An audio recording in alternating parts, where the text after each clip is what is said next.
Eu me chamo Juliana, estou como conselheira do CRES na gestão Lutar Quando é Fácil CD. Sou uma mulher branca com cabelos longos, castanhos. Estou vestindo uma blusa de frio bege e ao fundo tem uma parede branca. Agradeço a equipe de intérpretes de Libras que estará conosco aqui nessa noite, a Isabela, Daiane, Isa Messias e Arielle. Muito obrigada. Hoje, a nossa atividade tem como tema o debate sobre as questões éticas no SUAS, com foco nas reflexões para o exercício profissional de assistentes sociais e nas contribuições do conjunto Cefes-Cres. Hoje, os nossos convidados, né, Denise e Fábio, são referências na política eh, né? O Fábio tá voltado assim à comissão como coordenador da ética, né? E a Denise é assistente social e assessora em serviço social do CRES, tem uma longa trajetória. É, então, o Fábio, ele é assistente social, hoje ele está coordenando um projeto social de alta complexidade no âmbito da segurança pública e direitos humanos, conselheiros do CRES, na gestão de 2023 a 2026, com o cargo de primeiro tesoureiro e atual coordenador, né, da Comissão Permanente de Ética do CRES. A Denise já tem uma experiência também de muito tempo, né? Que está no conjunto no CRES Minas e também participa das comissões, acompanha, porque ela também é assessora em serviço social do CRES, então agradeço demais o convite de vocês, assim, acho que vai contribuir muito. É, Ao dar a fala para vocês, eu peço que vocês façam a audiodescrição e também a do ambiente, né, para a gente garantir a acessibilidade no nosso encontro. Agradeço demais terem topado esse convite, né? Tanto Denise e Fábio prontamente tiveram essa disponibilidade, aceitaram, a Thaís e Thalita que também contribuíram na construção desse dia, né? Acho que é importante mencionar. Então, a palavra está com vocês. Assim, vamos começar inicialmente com o Fábio, que terá um tempo de 50 minutos. Depois a Denise com 30 minutos. E ao ter 10 minutos restantes da fala de vocês, eu vou sinalizar aqui esse tempo de fala, né? Para a gente poder otimizar o tempo para partirmos para o debate. Então, Fábio, a palavra é com você. Muito obrigada por ter aceitado o convite. Vamos lá, né? Então, boa noite a todas as pessoas presentes, né? A Juliana já bem me apresentou, sou o Fábio, né? Sou um homem de pele clara, cabelo curto, uso barbas um pouco brancas, acho que reflete um pouco da minha caminhada, das estradas de terra que já peguei. Estou com uma blusa eh, listrada, né, com listras cinza, e atrás de mim tem apenas uma cortina, né, da janela da minha casa. Primeiramente quero cumprimentar, né, essa mesa virtual, a Juliane, né, que ela não disse, mas ela também contribui, né, junto comigo, na comissão permanente de ética, ela também é membro, né, da comissão permanente de ética, e esse projeto, né, foi a princípio idealizado por ela, essa importante ação, né, de discutir algumas pautas à luz, né, das comissões que também atuam de forma transversal, e nesse sentido esse convite foi feito, né, então quero muito agradecer, cumprimentá-la, mas também agradecer.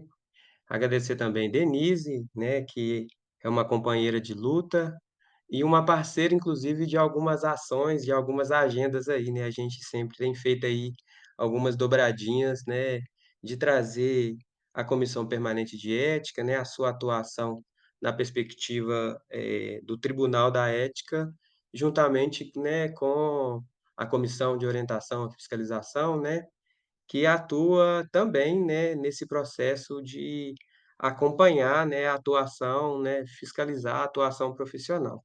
Então quero cumprimentar, né, as 2, cumprimentar também as nossas intérpretes, né, a princípio Isabelle e Daiane, que aqui estão, e Isa Messias e Arielle, né, que deve chegar aí mais para o final, né, no respeito inclusive à nossa defesa, né, eh, de uma luta anticapacitista. Cumprimentar também a todos, né, que todos e todas que aqui estão, nessa noite fria aqui em BH. Sei que Minas Gerais tem vários países, né, mas o que a gente vivencia aqui é um frio, e acredito que Isabela também, né, tá num espaço bem frio, porque ela tá de touquinha. Então, agradecer, por esse momento. A ideia, né, como a Juliana bem trouxe, é a gente trazer, fazer um debate sobre as questões éticas, né, no espaço socioocupacional do SUAS, com foco nas reflexões do exercício profissional, né, e as contribuições desse conjunto. E dizer, né, sobre as questões éticas é também dizer, eh, sobre a atuação da Comissão Permanente de Ética, na atuação dos processos éticos. Eu fiz uma apresentação, eh, é muito mais para organizar a fala de hoje, mas também situar a todos e todas que aqui estão presentes sobre como que funciona, né, a atuação, né, da ética dentro, como que a ética no processo na sua atuação enquanto tribunal da ética dentro do CRES, e depois a gente discutir um pouco mais, né, de forma aí mais aprofundada, sobre as questões da atuação dentro do próprio SUAS. Então eu fiz uma apresentação, vou me basilar por ela, mas vou tentar passar também algumas ações, porque diz muito que vai desembocar ao final que a gente interessa mais, né, que é discutir sobre essas questões éticas. Thalita, se você puder passar. Acho que primeiramente, né, só para situar, né, o CRES é uma autarquia do exercício profissional, né, e que é dotado, né, de personalidade jurídica e que assume atribuições legais. As legais são as atribuições éticas, políticas para a defesa da profissão. Pode passar, Thalita? De passando. Eh, as principais competências de um conselho, e aí no CRES, né, as principais competências é fazer a defesa da profissão perante a sociedade, organizar e manter, né, o registro dos e das assistentes sociais, orientar e fiscalizar e disciplinar o exercício, né, da profissão, pela observância do Código de Ética, funcionando como tribunal da ética no âmbito regional. E aí que entra a Comissão Permanente de Ética, né. E também, se necessário, aplicar as sanções previstas no Código de Ética Profissional. Pode passar, Thalita? Então, em resumo, né, assim, compete ao CRES a função de instaurar a abertura de processos éticos para apuração dos fatos violadores das normas, né, e julgar em primeira instância as infrações éticas cometidas por assistentes sociais inscritos, né, delegando essa função, e aí é muito do ponto de vista mais de aplicação mesmo, né, de execução, essa função ela é delegada para a Comissão Permanente de Ética, a realização da apuração desses fatos, né, supostamente violados. Pode ir passando, Thalita? Essa comissão, né, ela é regimental, né, responsável por zelar sempre pela ética profissional no exercício da profissão, e ela é composta, né, por assistentes sociais, sociais de base, nomeados sempre a critério ético e político da diretoria, devendo sempre recair, né, a sua coordenação necessariamente no membro do conselho, né, até pela responsabilidade. Atualmente, né, eu estou coordenador da Comissão Permanente de sou a segunda gestão, né, a Juliana traz um pouco sobre a nossa gestão, lutar quando é fácil ceder, então eu já componho a segunda gestão, mas a minha caminhada na Comissão Permanente de Ética já vai aí desde 2016, né, eu compus a partir de 2016 como base a Comissão Permanente de Ética, e aí de 2020, né, que é aí inicia a primeira gestão ao qual eu compus a coordenação, né, dessa comissão, e cá estou, até ano que vem, contribuindo aí junto com a Juliana, né, que também, faz parte da comissão. Pode passar, Thalita? É importante vocês saberem, assim, né, quando a gente for entrar nos dados, mais precisamente, nos números, quem é que faz a execução desses números, né, dentro da Comissão Permanente de Ética. Essa comissão ela é composta por 3 conselheiros, e a gente tem também mais uma companheira, né, da gestão, secretaria administrativa, que é responsável aí por receber, né, esses processos, 6 representantes de base, a assessoria jurídica, né, que nos acompanha diretamente nos processos, do ponto de vista do rito processual, assessor, né, das comissões regimentais, que é a Thalita, né, tão conhecida de todos aí, a quem também já agradeço, né, por mais uma vez estar aqui nesses bastidores aí para que tudo ocorra conforme o planejado. Pode passar, Thalita? Então, a Comissão Permanente de Ética ela tem atuado no sentido de refinar os princípios, né, do processo político, com a função precípua, né? Então, essa é a função precípua, que é realizar a análise preliminar das denúncias referente aos processos, né? As possíveis infrações cometidas pelos assistentes sociais, com base nas normativas, né, e regulamentações da profissão, especialmente à luz, né, do Código de Ética e da Lei 8662.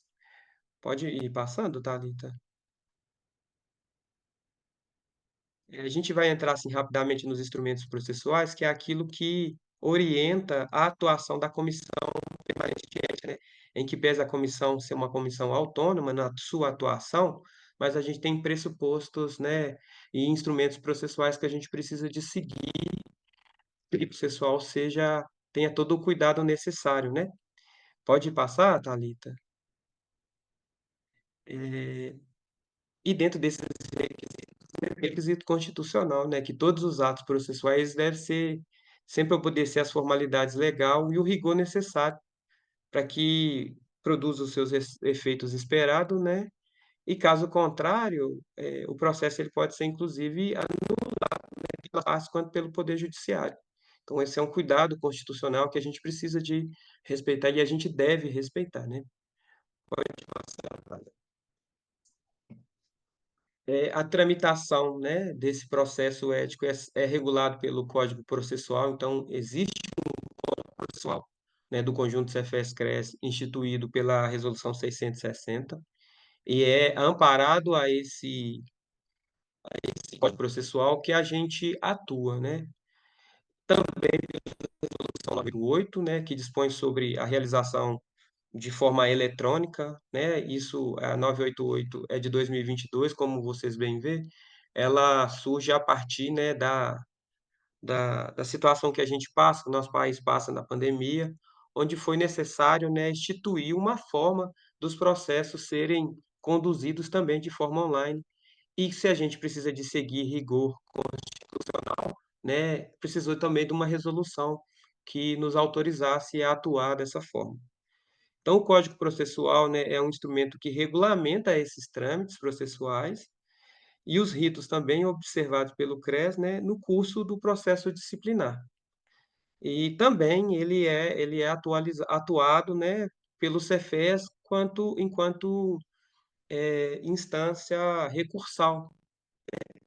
Conselho eh, Conselho Regional de Serviço Social, ele atua no tribunal em primeira instância e, em segunda instância, é o Conselho Federal, né, que atua.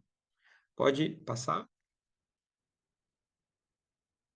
Alguns princípios que eu acho que é importante trazer também, que são, né, princípios constitucionais que devem ser garantidos dentro de um processo ético, né. Primeiro, o amplo direito de defesa e do contraditório, então até que se prove o contrário, né, todos têm o direito de se defender, direito da produção e da vedação de uma prova, de vedação de uma prova ilícita, né, quer quanto da sua obtenção ou da sua utilização. total imparcialidade do julgador, e aí nesse caso o julgador leia-se o CRES, né, em que pese todo o processo de ética, mas quem responde é o CRES, né, porque nós somos a parte operacional dessa atuação,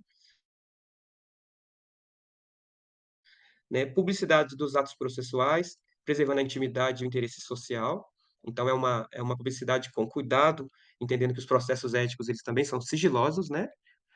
Igualdade entre os litigantes, então tanto aquele que faz a denúncia, quanto aquele que recebe, né, de igualdade, e garantia do duplo grau de jurisdição, como eu disse, né, primeira instância no CRES e segunda instância no Cefes. Pode passar, Thalita.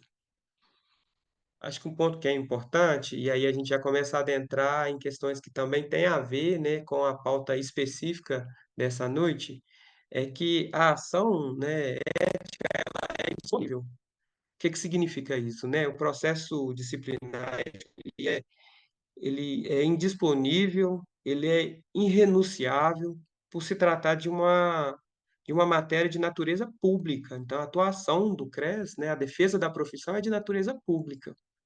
Não é de natureza específica do assistente social individual, né. As partes elas não podem transigir ou celebrar acordos, né, a partir do momento em que a denúncia ela é formalizada, tem-se o dever legal de apurar os fatos, sendo vedado o arquivamento, né, sem uma devida investigação. Então, todo e qualquer processo ético que é encaminhado para o CRES, independente das partes e acharem que não precisa mais, o CREA de dar manutenção na sua investigação. Eu coloquei um desenho aí, e eu fiquei até pensando depois, eh, só uma ilustração para tentar fazer uma lúdica, mas sempre respeitando, né, claro, a resolução 1054, né, que estabelece, né, desculpa, 1054 não, desculpa, a resolução, né, isso mesmo, que estabelece, né, vedação desculpa, eu falei errado, né, é a resolução que estabelece a laicidade do Estado, né, e aí a gente tem todo o cuidado aí para entrar, mas é com todo o respeito também, né, só para ilustrar, esse item, né, que é tão importante, né.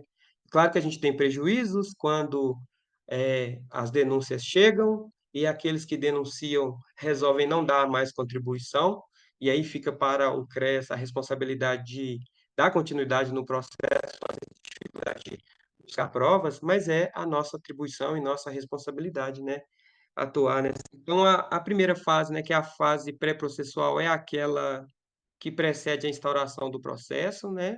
Então, é a denúncia chegando, essa fase inicia com a apresentação só da denúncia, a representação a respeito de supostas irregularidades, praticado por um assistente social no exercício profissional. Então essa é a fase pré-processual. É quando chega a denúncia para que o CRES, né, possa averiguar se de fato houve, né, eh alguma suspeita de infração ética. Pode passar?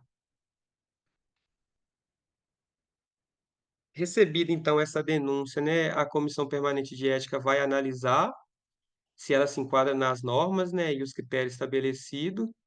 E posteriormente, né, depois de analisado, ela vai emitir, né, um parecer conclusivo manifestando se essa denúncia, né, ela se enquadra, né, nos critérios ali estabelecido, e aí vai sugerir, né, uma exclusão liminar opinando pelo arquivamento, porque não se enquadrou, ou que não há indícios, né, a princípio, ou opinar pela instauração do processo, né, por meio de um parecer fundamentado, né, para que e submete, né, esse parecer para o conselho pleno, né, que vai ali fazer o voto, né, todos os conselheiros se reúnem e faz o voto, né, faz a análise do relatório apresentado e a manifesta ali o seu voto se de fato, né, tem concordância com a apresentação e a manifestação da comissão, permanente de ética, tanto pela exclusão liminar ou pela instauração. Instaurando, então, pelo processo, geralmente, então, né, o CRES, os conselheiros, né, o conselho pleno decidindo ali pela abertura de um processo ético, a gente entra na segunda fase, né, que é a fase processual. Pode passar, Thalita? A fase processual, né,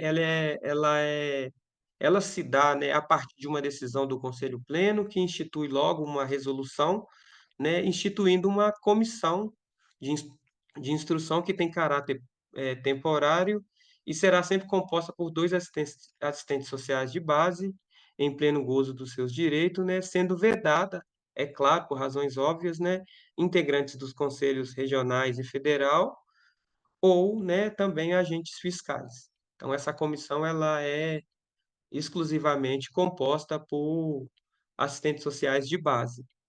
Pode passar. Eh, Acho que só um ponto importante, né, que essa comissão, ela se constitui como um espaço de defesa de elucidação dos atos praticados, né, seguindo aqueles rigores constitucionais que a gente já tinha falado anteriormente, né, e a sua função é produzir, né, as provas necessárias para uma análise. Para isso, né, ela pode, decidir por recolher novas provas, anexar novos documentos, convocar e ouvir as partes e as testemunhas, entre outros meios legais e lícitos, né, sempre, é claro, assegurando o mais amplo direito de defesa, né, e o tratamento de igualdade entre as partes. E ao final, depois de analisado todas essas documentações, escutado as partes, né, ela incidirá então, ela indicará se a denúncia procede ou não, sugerindo inclusive se opinar pela procedência, eh, ela também sugere, uma penalidade, se for o caso, né, e submete esse parecer, ao conselho pleno para que designe, né, um julgamento, que aí é a última fase desse processo.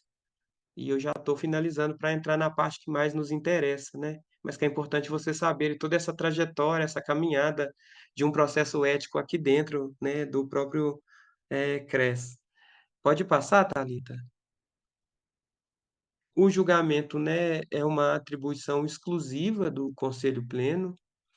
Ele sempre vai julgar, né, se a partir do relatório e dos documentos constados ali, que foram levantados, né, ele tem a função ali de julgar, né, se houve procedência ou não. Havendo a procedência, né, isso implicará numa votação de pena a ser aplicada, que pode ser uma pena de acordo com a própria pena indicada pela comissão de instrução ou não, né. Então, em algum momento pode mudar ali, a partir do desenrolar do julgamento, até porque no julgamento ouvido todas as partes, é apresentada as suas defesas, né. E aí, nesse sentido, essa decisão ela pode ser mudada, até porque é uma atribuição exclusiva do conselho pleno e ele é que tem a responsabilidade de deliberar, né, fazer a votação sobre o julgamento sobre um processo ético. Pode passar, Thalita? Mais rapidamente falando, né, as infrações éticas, eh, que acarretam penalidades, né, são essas as penalidades: multa, advertência reservada, advertência pública, suspensão do exercício profissional e até mesmo cassação do registro, né. Nesse ponto aqui, a advertência reservada sempre é talvez uma das que tem um efeito mais prático, né, porque é uma oportunidade dentro da advertência reservada, né, do assistente social também escutar e refletir sobre o seu ato, então tem uma maior eficácia. Mas, né, é claro, todas essas demais penalidades, elas têm a ver com a gravidade, né, do fato, né, do da própria a partir da denúncia, né, da própria infração ética. Pode passar, Thalita? Então, concluída essa etapa do julgamento, né, de um processo ético, ele se encerra aí, então, em primeira instância. Como eu disse anteriormente, né, o Cefes é uma instância recursal e se as partes, né, elas podem, se quiserem, né, recorrer, elas podem interpor esse recurso por alguma discordância, tanto, a parte denunciante quanto a parte denunciada, né. Então, exemplo, a parte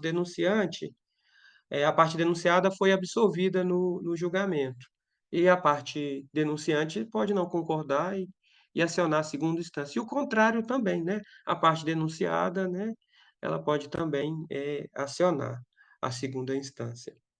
Pode passar? E aí, só finalizando em relação a esse processo ético como um todo, né, o trabalho da comissão, ele não se limita, é claro, né, a só a análise da denúncia com base nessas informações que eu passei, esses ritos processuais, né, porque por meio desse processo a gente também cumpre um papel que é pedagógico, né, junto aos envolvidos, reafirmando a direção da profissão. Porque essa é a nossa função, a comissão permanente de ética tem essa função, né, de salvaguardar a direção da nossa profissão. Então a gente né, explica, né, o que é o trabalho do serviço social, principalmente para os usuários, e aí a gente vai falar um pouco dos usuários da assistência, né. Então a gente explica também, né, aqueles que realizam a denúncia, a diferença entre uma denúncia ética e uma denúncia de outra natureza, criminal, civil, que às vezes, né, um usuário ele faz uma denúncia, e aí ele é chamado no CRES e ele nem entende, né. Ele achou que a pessoa ia ser presa, que a pessoa ia passar pela polícia, enfim. Então a gente tem essa função também de explicar, com todo o cuidado, né. Isso tudo para defender os princípios, né, que estão presentes aí, no nosso código e também nas normativas, né, ético-profissionais. Pode passar, Thalita? A gente aí, então, já começa a adentrar em relação às denúncias mais propriamente dita.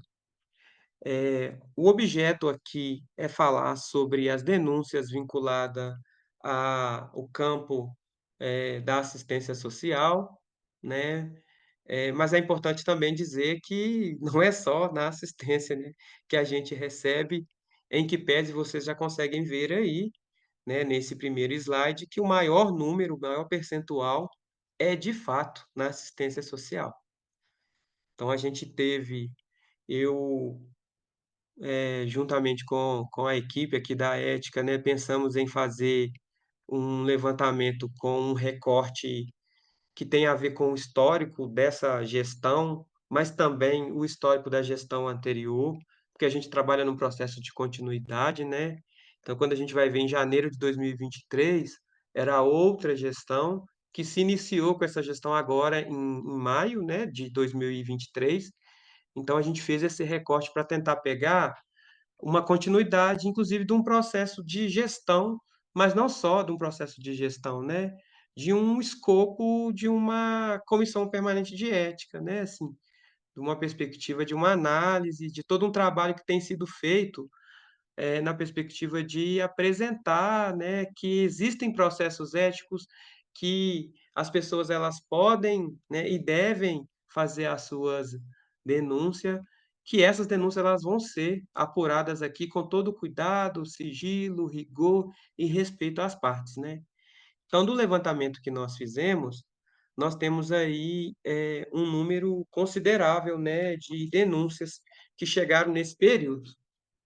E dessas denúncias, nós temos aí 40 denúncias vinculadas ao campo da assistência, 2 ao campo da educação, 13 ao campo da saúde e 9 no campo do sócio-jurídico. O nosso foco aqui é na assistência, né, mas eu quis trazer esse primeiro slide, mas para que todos tenham a dimensão aí de como que nesse recorte de prazo, é o número de denúncias que nós recebemos, que não é pouco. Principalmente o que eu apresentei nos slides atrás, a composição da comissão permanente de ética, que tem a função de analisar todas essas denúncias que chegam. Então, de modo geral, são esses os números, né. Pode passar, Thalita? Então, no campo da assistência, como, eu trouxe, são 40 denúncias. Dessas 40 denúncias, até o momento, 9 processos foram instaurados, 3 processos foram arquivados e existe ainda 28 em processo de análise. Esse processo de análise são várias etapas, né. Tem alguns é porque a denúncia veio faltando documento, a gente precisou de solicitar emenda. Tem denúncias que está no campo da análise ainda, de fato, da comissão, permanente de ética. eh, Algumas já foram, inclusive, plenamente discutidos na comissão, aguardando o parecer do relator, né. A gente estabelece relatorias para os pareceres. Então, nesse campo da assistência, a gente tem 40, né, nesse período, 40, denúncias em trâmite aí dentro do CRES. Pode passar, Thalita? A gente também fez um recorte da relação entre denunciante e denunciado. Isso é muito importante, assim, quando a gente consegue fazer esse recorte. E desse recorte a gente estabeleceu 3, né.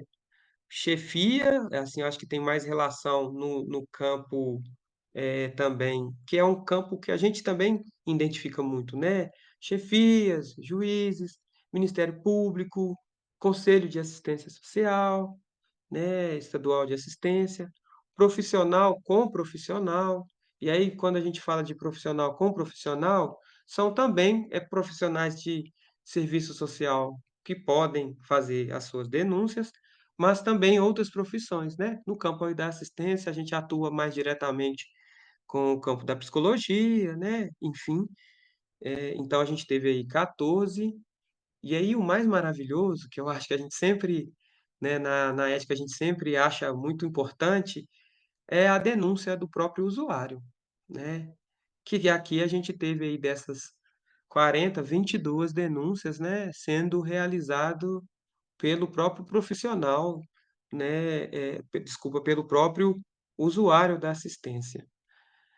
E aí mais para frente a gente vai entrar também nos artigos mais infringidos, que aí vai ter muito a ver com o porquê que os próprios usuários é quem fazem também essas denúncias, né.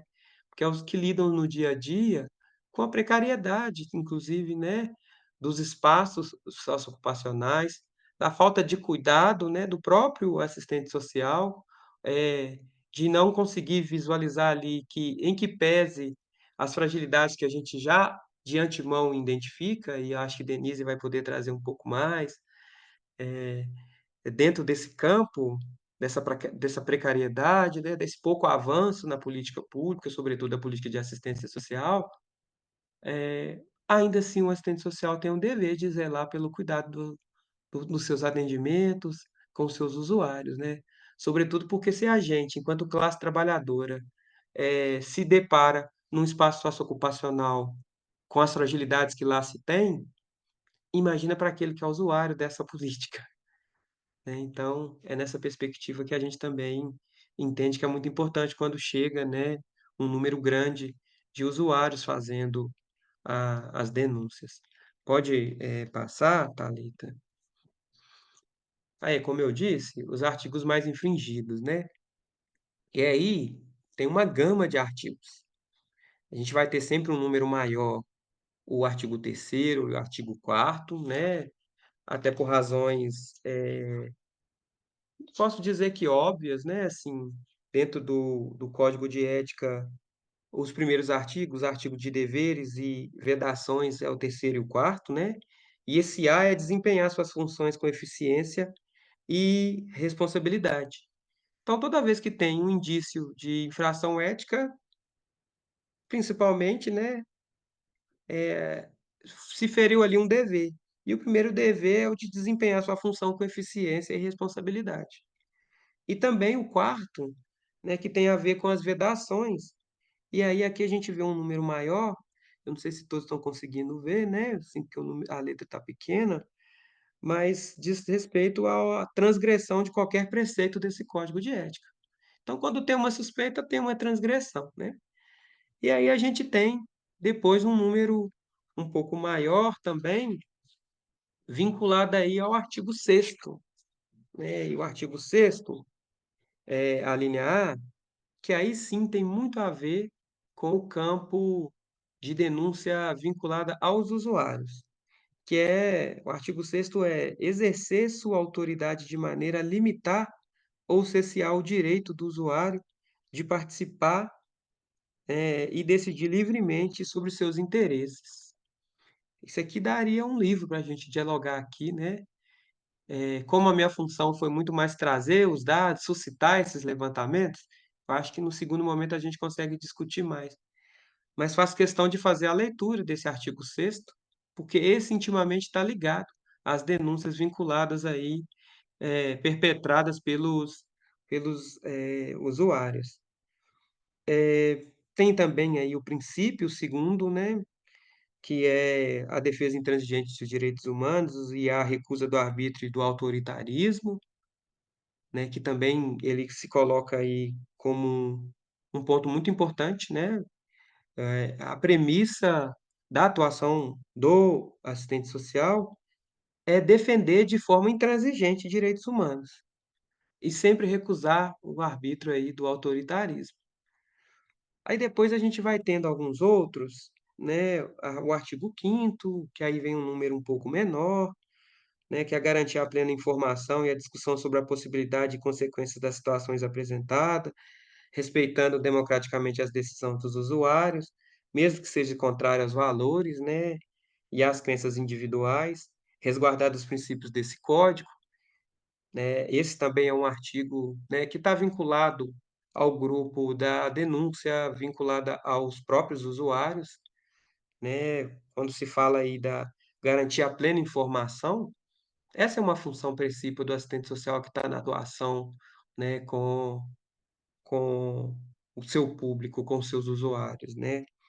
Eh, Sobretudo, né, respeitando democraticamente as suas decisões. A gente vai ter alguns outros, o artigo 5º também a linha C, que é democratizar as informações e acesso aos programas disponíveis no espaço institucional, que é coisa dada, né, assim, é o princípio de informação, ainda mais a gente mineiro, né. A gente tem ali a própria, né, acho que pelo menos lá fora eles acham que assim: "Não, o mineiro gosta de dar, gosta muito de sugerir as coisas, né. Separa ali: "Onde é que fica o mercado central?". Aí o mineiro para, ele fala que ele tem que entrar uma direita, uma esquerda, passar mais 2 sinais, ou seja, tem todo o cuidado. E aí na atuação profissional, ele se limita a dar as informações que o próprio usuário, né, ou usuária precisa. E a gente vai indo outro, bloquear acesso, aí no sexto, a bloquear acesso dos usuários ao serviço oferecido pelas instituições. Aí eu acho que vocês vão poder trazer um pouco mais, né, Denise também. E alguns outros, né, que estão colocados aí, prevalecer-se do cargo de chefia para atos discriminatórios e abuso de autoridade. São vários, assim, artigos que, incidem, né, nesse processo aí ético.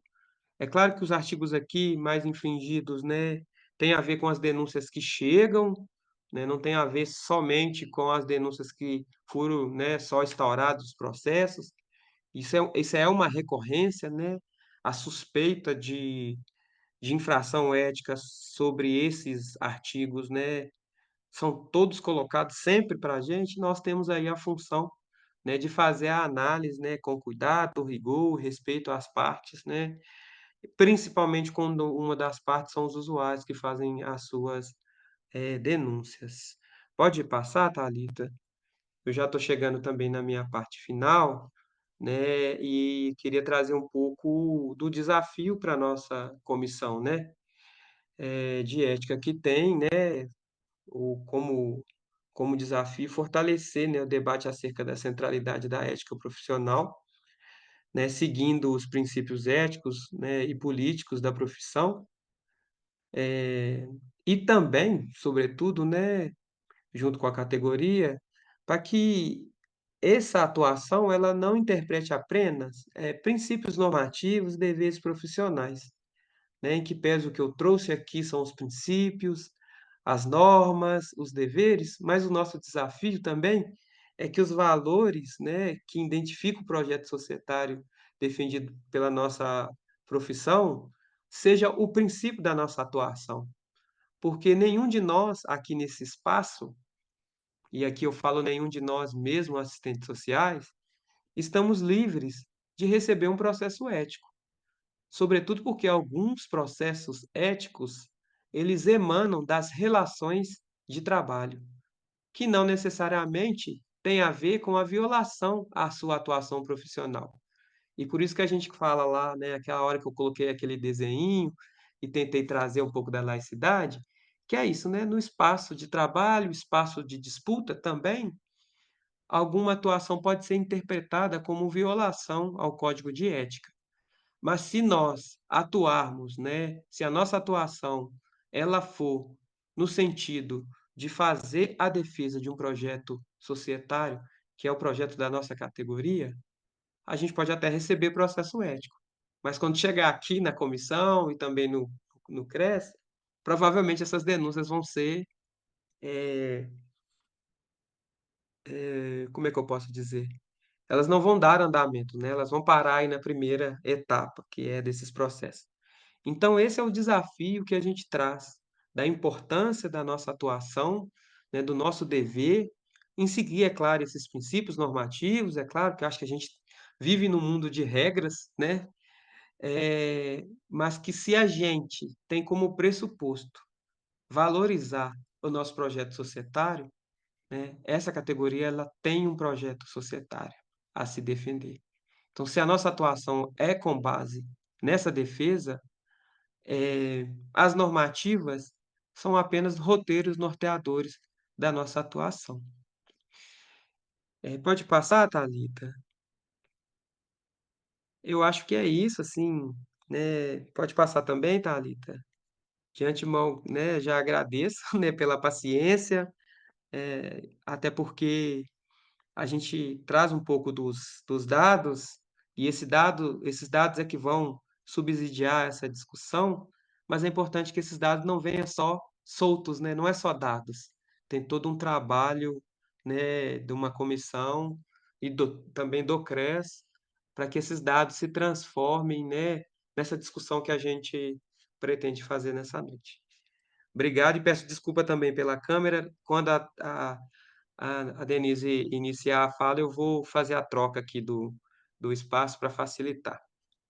Obrigado, gente.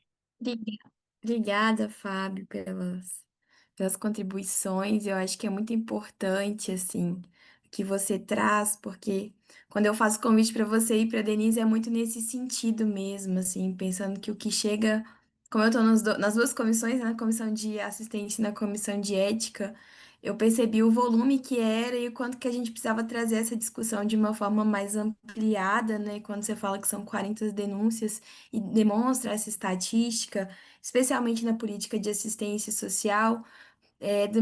Por um lado, a gente tem que é um campo socioocupacional que mais emprega assistentes sociais, né, de acordo com a pesquisa do Cefes.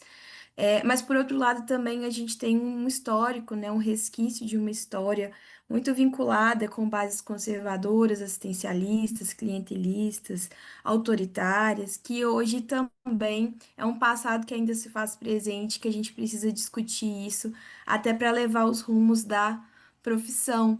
E quando você demonstra também que os usuários são os que mais denunciam, isso, por um lado, é muito positivo, porque demonstra que a assistência social ela tem alcançado o status de direito, né? Porque se é direito é reclamável, e também de profissionalização, né? Não basta ser uma assistente social boazinha, com boas intenções, é necessário se profissionalizar. É muito comum ver na área da assistência social profissionais que sabem as normativas do SUAS de cabo a rabo, assim, mas as normativas da profissão? E a resolução que você mostra, né, do Código Processual de Ética, né, assim, e o conjunto Cefes-CRES, né, o CRES encaminha até para a gente as normativas já compiladas, né, é necessário se debruçar, ler sobre elas, se apropriar, porque em algum momento a gente pode responder por isso ou observar alguma ação de algum colega que necessita desse redirecionamento, né, igual você fala do caráter pedagógico também da comissão de ética.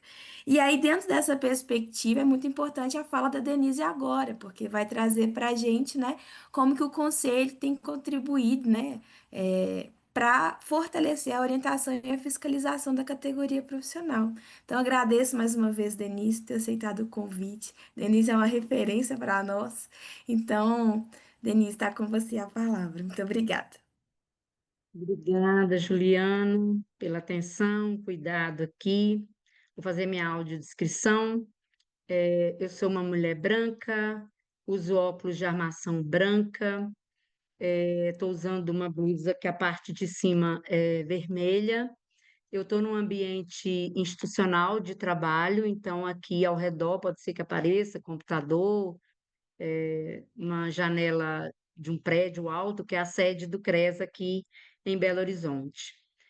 Muito boa noite, né, a todas as pessoas presentes, meus colegas de profissão, minhas colegas de profissão, de todo o estado e algumas pessoas até fora, que às vezes entram também para fazer esse diálogo com a gente. Cumprimentar o Fábio, como conselheiro, coordenador da Comissão Permanente de Ética, cumprimentar aqui a Thaís, que é a coordenadora da COF, que é a Comissão de Orientação e Fiscalização, que está aqui com a gente também, algumas colegas agentes fiscais que também tinham entrado, que são as nossas assistentes sociais trabalhadoras do CRES. Como a Juliana me apresentou, eu sou Denise Cunha, assistente social, trabalhadora do CRES, um lugar que me honra muito, pessoal e profissionalmente.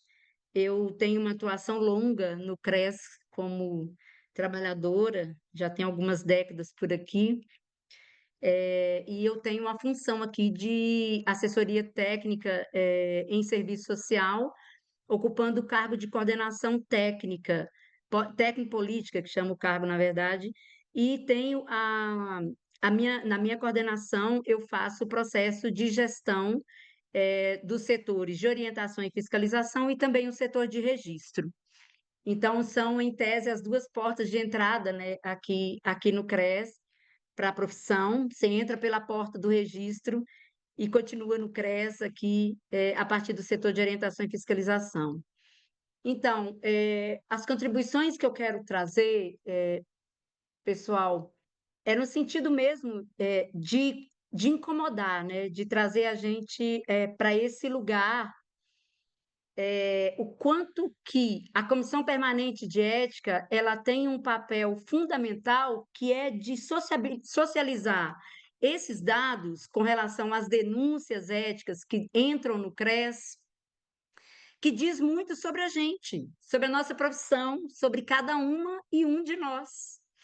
Esses dados que o Fábio apresentou aqui, muito bem, de forma objetiva, e que a gente deve se debruçar sobre eles, quando a Juliana, quando a gente vê aquela pizza, né, e vê grande parte da pizza colocada que vem da assistência social, o campo socioocupacional da assistência social, o maior quantitativo de denúncias éticas que chegam no CRES, o que esse dado quer dizer para a gente? Quando a gente ouve isso, vocês, trabalhadores e trabalhadoras da política de assistência social desse país, assistentes sociais, quando a gente ouve isso, como que isso toca na gente? Precisa tocar, precisa causar algum incômodo, precisa causar algum desconforto. Por que a política de assistência social?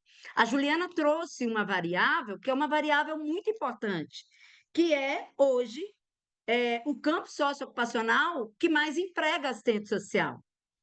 Mas outros campos também empregam muitos assistentes sociais, como a saúde, como a educação hoje.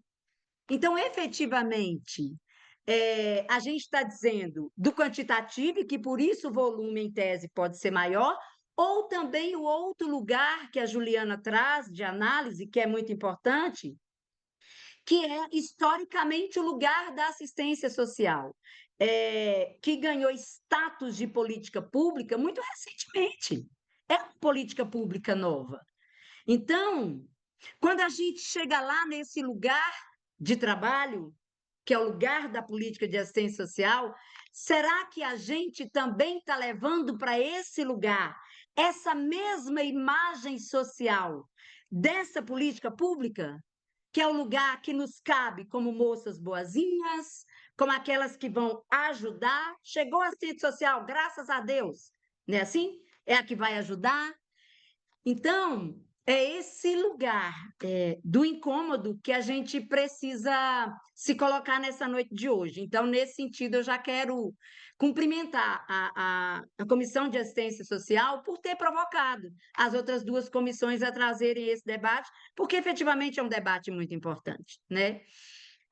Então, nos aproximar, nós, como assistentes sociais, nos aproximar desses dados, das denúncias éticas em desfavor de assistentes sociais, aqui especificamente, que atuam no campo da assistência social, precisam efetivamente nos incomodar no sentido de nos deixar desconfortáveis a ponto de, não amanhã, mas hoje, eu querer repensar, eu querer me reordenar, eu querer me colocar num outro lugar que é de pensar sobre o exercício profissional.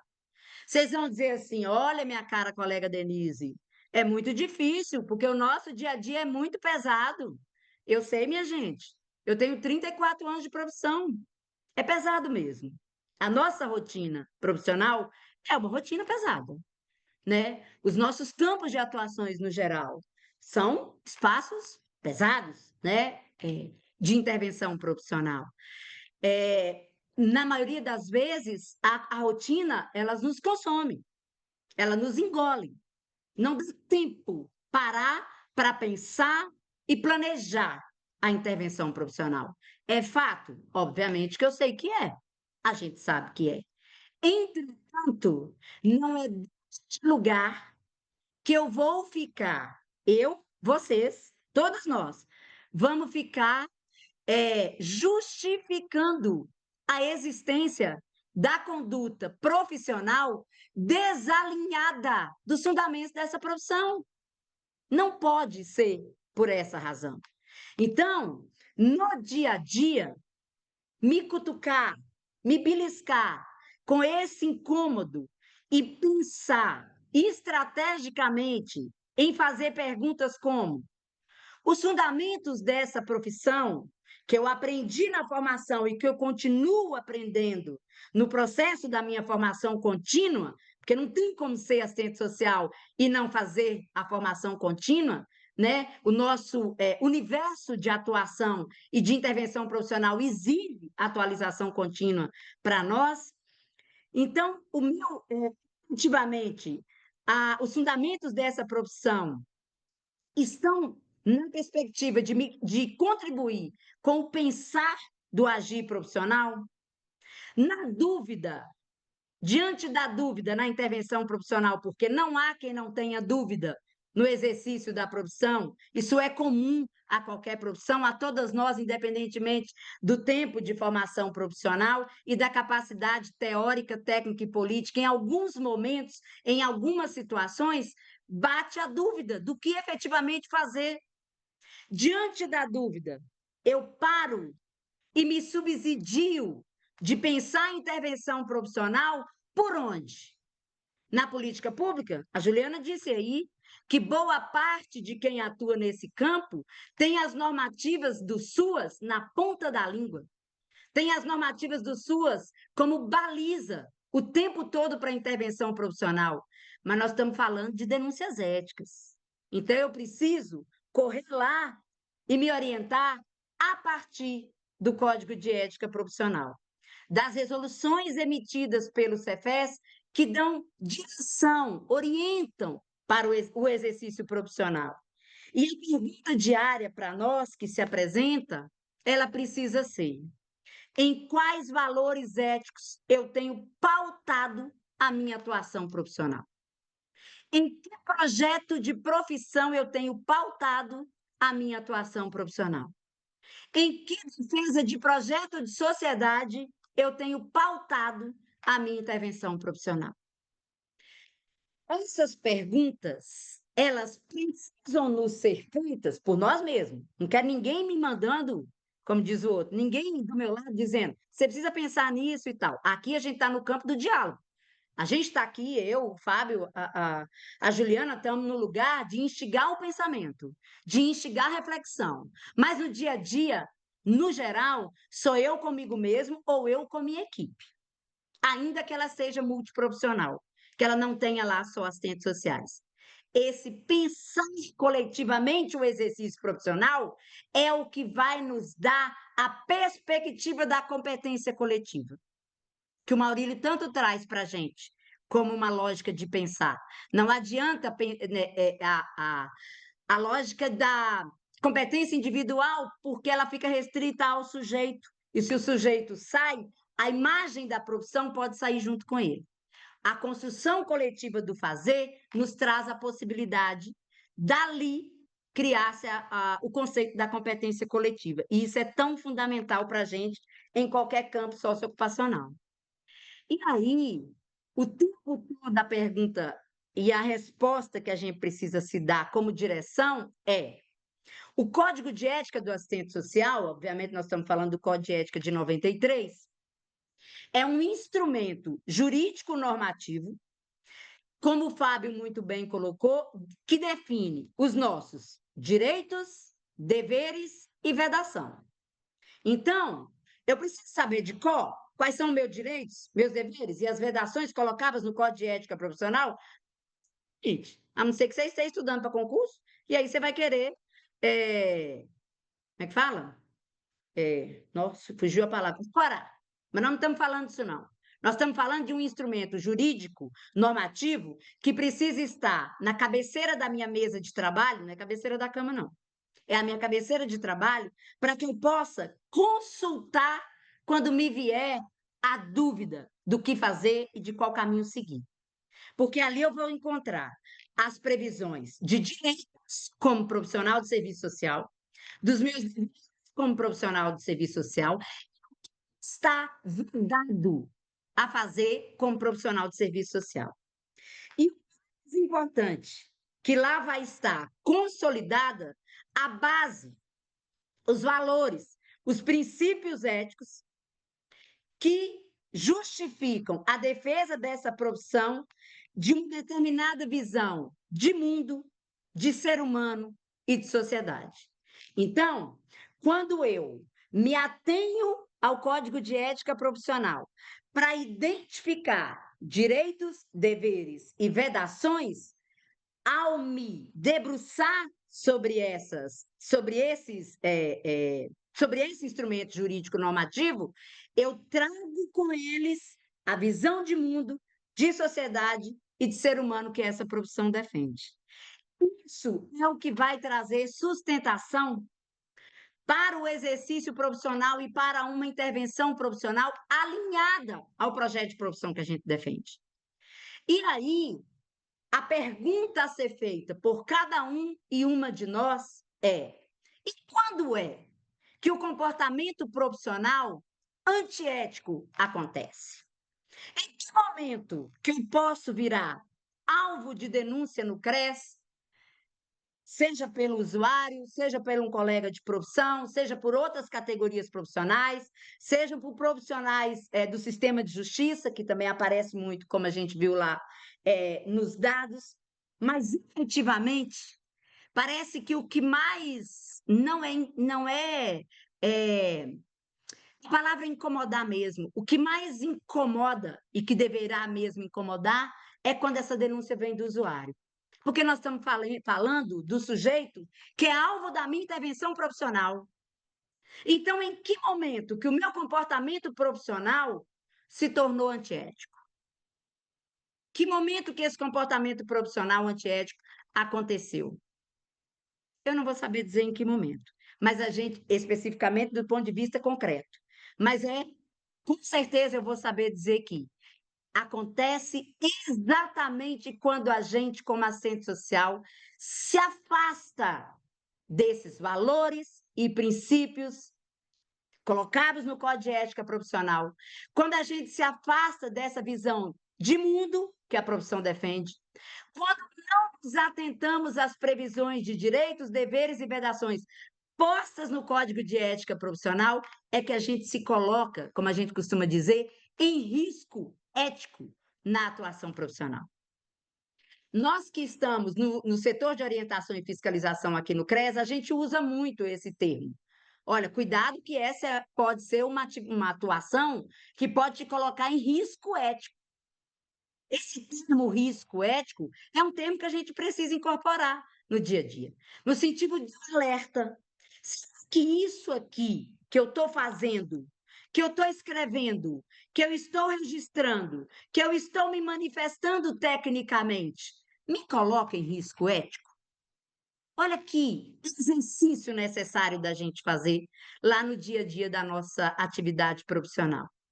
E aí, quando a gente atua como assistentes sociais, desalinhados das dimensões teórico-metodológicas, ético-políticas e técnico-operativas das dimensões, que são as dimensões da profissão, é quando a gente efetivamente se coloca nesse risco ético.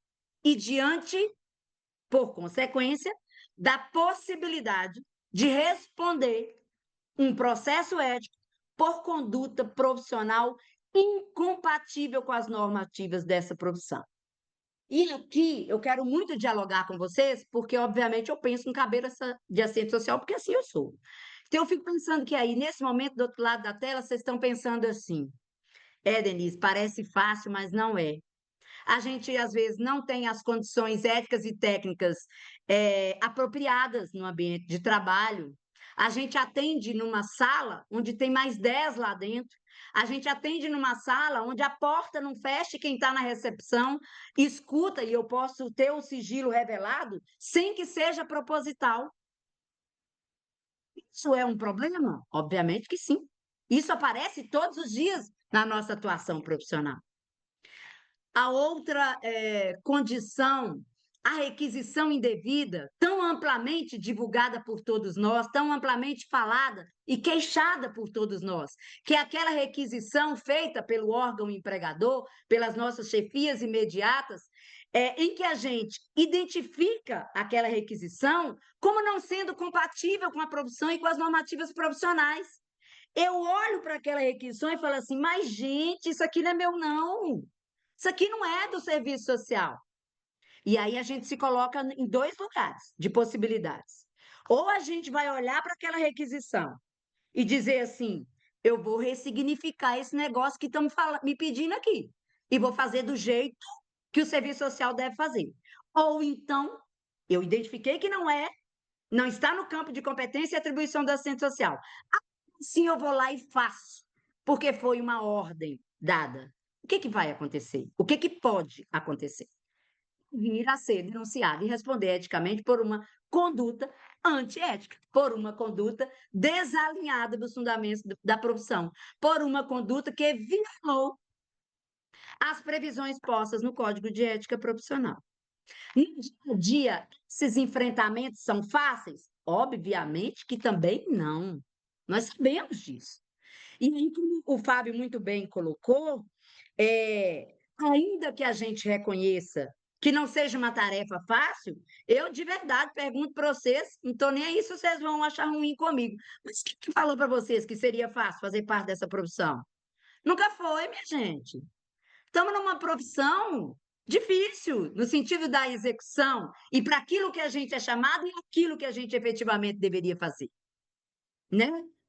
Disseram que seria fácil fazer parte dessa profissão, defender essa profissão, ter uma imagem contraposta à imagem social aí para fora dessa profissão da moça boazinha. Agora, a gente tem efetivamente subsídios técnicos, teóricos, éticos e políticos para fazer os enfrentamentos necessários.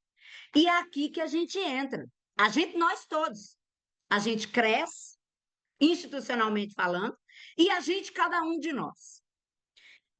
O CRES, então, no cumprimento desse papel, que é a função precípua da existência do CRES, que é orientar e fiscalizar o exercício profissional de assistentes sociais, o CRES tem uma função básica, importantíssima, que é o quê? Que eu tenho certeza que talvez vocês não ouçam tanto sobre essa função, sobre essa atribuição do CRES a partir da sua função principal, que é orientar e fiscalizar o exercício profissional, que é a prevenção.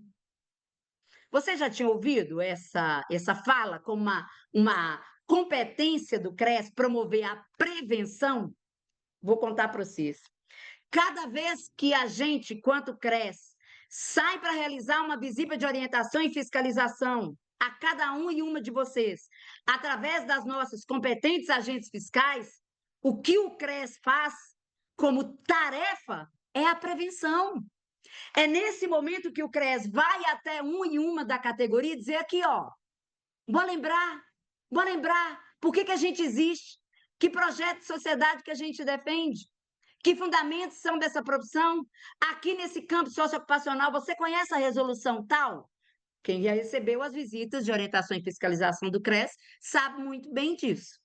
Então, esse lugar, através das visitas de orientação e fiscalização, mas também através desses espaços de formação continuada ofertada pelo CRES Minas Gerais, também são espaços de prevenção.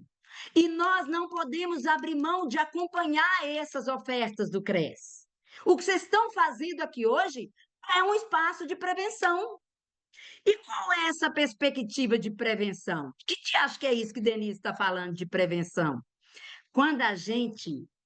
A perspectiva aqui da prevenção é exatamente no sentido de que, quanto mais eu me coloco em alerta sobre os fundamentos da profissão e sobre as bases normativas que devem estar pautadas a minha atuação profissional, menor a chance de eu incidir violando qualquer artigo do Código de Ética. Por quê? Atento o tempo todo. Hoje eu tenho certeza, vocês não vão sair daqui como vocês chegaram. A partir do que eu falei, do que eu estou dizendo, a partir do que o Fábio trouxe das informações e a partir das mediações que a Juliana fez até esse momento, que é o quê? Lá na ponta amanhã vocês vão lembrar, gente, é verdade. Eu preciso dar uma parada aqui para pensar sobre isso aqui que eu estou escrevendo. Essa palavra aqui no meu parecer, ela vai contribuir para o usuário acessar um direito ou ela vai denunciar esse usuário, né? Trazer denúncia e ele pode ser até penalizado por aquilo que eu escrevi, pois esse usuário, por ter entendido, como a Juliana muito bem, que teve o acesso ao seu direito negado, razão da minha manifestação técnica, ele pode vir aqui e fazer a denúncia ética em meu desfavor? Uai, afinal o Código de Ética está dizendo isso. Uma pergunta constante que chega aqui no CRES através do setor de orientação e fiscalização é: uai, eu cheguei lá na audiência e o juiz leu o meu relatório, e aí a usuária, na hora que a gente saiu de lá, a usuária queria me bater na porta do fórum porque o juiz leu o meu relatório. Oi? Vocês sobre quem? Não foi sobre a usuária? Então ela não sabia sobre o que você estava escrevendo sobre ela e sobre a vida dela? O Código de Ética diz, né, a perspectiva da intervenção profissional, respeitando a individualidade, a liberdade do sujeito, a decisão do sujeito. E você tem a obrigação ética de dizer para essa pessoa qual a finalidade da sua intervenção profissional e quais as consequências que você poderá, inclusive, indicar. Sim, porque ela não vai se sentir enganada quando o seu relatório na frente dela, ué. Que ela vai dizer, nossa, a Denise me falou isso mesmo no dia do atendimento, que eu tinha essa situação que poderia me prejudicar, e não fazer o usuário ser surpreendido diante da leitura de uma manifestação técnica sobre a vida dela, e que você não falou durante o atendimento profissional. Entende? Então, esse lugar aqui do debate, esse lugar aqui da continuidade de aprimoramento profissional, intelectual, como prevê o Código de Ética como um dever nosso, esse lugar de receber as visitas de orientação e fiscalização feitas pelas agentes fiscais, para que a gente possa se debruçar sobre as normativas da profissão, tem essa perspectiva de o risco ético, mas também e fundamentalmente de orientar o exercício profissional? De fiscalizar o exercício profissional. É a partir da fiscalização, inclusive pedagógica, porque não é no sentido da punição. Quando tem algo irregular, obviamente aplica-se a norma, né? Mas a base é a prevenção, a orientação. Agora, prevenir, orientar e fiscalizar, para quê? Qual é a finalidade? Lá na frente, o que é que a gente quer com isso? O que o CRES quer com isso, né? Os órgãos de defesa da profissão. É de defesa do exercício da profissão de assistente social. Aí você vai falar assim, uai, eu achei que o CRES existia para me defender. Não, não nem eu, nem você, nem a colega, nem o Fábio. É o exercício da profissão de assistente social aqui no estado de Minas Gerais. Agora, qualquer exercício profissional? Também não é não, minha gente. A gente não sai daqui para fazer defesa de qualquer exercício profissional, não. Nós estamos falando da defesa do exercício profissional daquele que coaduna com as atribuições e com as competências profissionais definidas na nossa legislação profissional. A gente conhece, está lá no artigo 4º e 5º da lei que regulamenta a nossa profissão, a Lei 8662. É com aquele exercício profissional que eu faço a defesa, com aquele que coaduna com os princípios e normativas éticas da profissão. Então, não é sobre defender qualquer exercício, é sobre defender o exercício profissional alinhado ao projeto de profissão, ao projeto ético-político dessa profissão. Então, para finalizar, e a gente pode ir para o bate-papo, o Fábio usou um termo muito interessante hoje, que disse assim, a CPE, a Comissão Permanente de Ética, que a gente chama de CPE, ela tem a função de salvaguardar a direção social e política da profissão a partir da defesa, né, e da leitura social daquela denúncia ética. Eu quero ampliar esse conceito que o Fábio trouxe aqui, a partir da Comissão Permanente de Ética. Olha, cada um e uma de nós tem essa obrigação ética de salvaguardar a direção social e política dessa profissão. Nós temos uma imagem de profissão a ser preservada, mas não é aquela imagem, né, da moça boazinha, da imagem conservadora, da imagem reacionária, da imagem que se manifesta de maneira a expor o usuário de forma até a prejudicá-lo.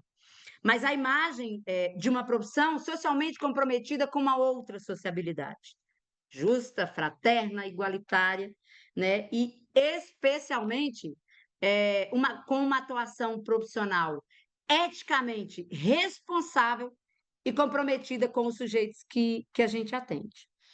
Então, eram essas as reflexões que eu pensei em trazer para vocês, para a gente aqui, para a gente compreender que o lugar nosso, enquanto conselho de profissão, é trazer no dia a dia da prevenção ao risco ético, da orientação e da fiscalização, as normativas da profissão como as mediações necessárias para que a gente se comprometa eticamente com um exercício profissional de qualidade e que não fira e que não viole as previsões postas no Código de Ética da Profissão.